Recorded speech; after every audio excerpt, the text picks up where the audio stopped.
Hello দর্শক বন্ধুরা, আজ তোমাদের কাছে হাজির হয়েছি এক সুইটের রেসিপি নিয়ে।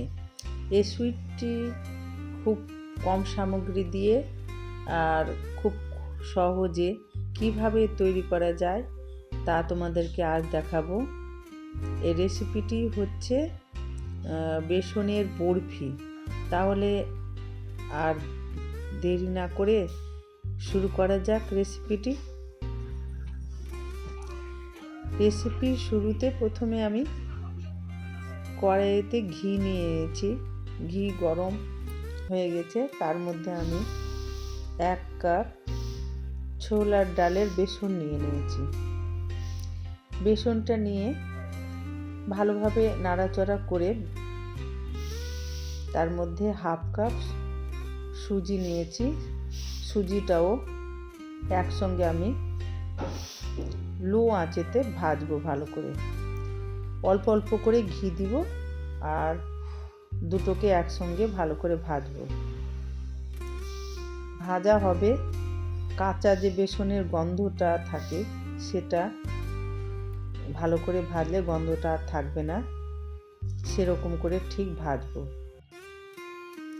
একসঙ্গে ঘি দেব না আর ওরকম করে সেরকম একসঙ্গে ভাজবো না, অল্প অল্প করে ঘি দিব আর অল্প অল্প করে ভাজবো। এই যে বারবার ঘি দিব আর বারবার ভাজবো। ভাজতে ভাজতে এক পর্যায়ে এই যে দেখতে পাচ্ছ ভিডিওটা এরকম হয়ে যাবে, ঠিক এরকম হয়ে যাবে। তখন আমি পিষে রেখেছি চিনি, ওই পিষা চিনি আমি 1 কাপ দিব। তার সঙ্গে আমি এলাচ গুঁড়ো মিশিয়ে নেব, দিয়ে ভালো করে আবার ভাজবো। এরকম করে অল্প করে দুধ দিব আর তার সঙ্গে বেসনের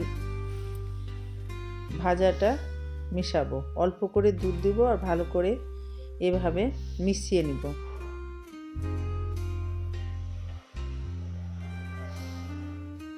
আঁচটা ঠিক লো আঁচে থাকবে।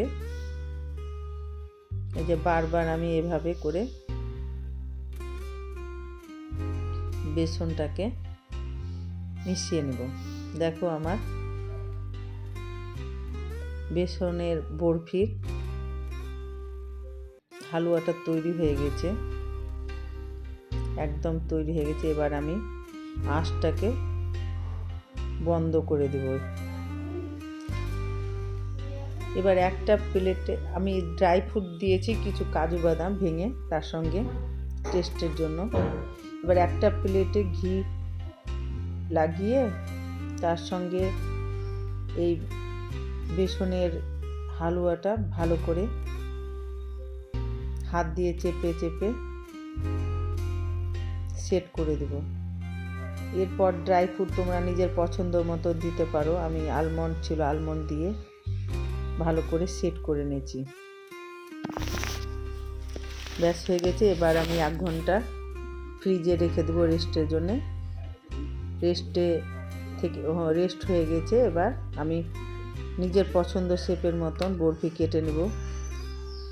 এই বরফিটা শক্ত হয় একটু, কারণ ছোলার ডালের বরফি যেরকম নরম হয় সেরকম না, একটু শক্ত হয়। দেখতে পাচ্ছ আমি ছুরি দিয়ে যেরকম কাটছি তো শক্ত হয়ে আছে,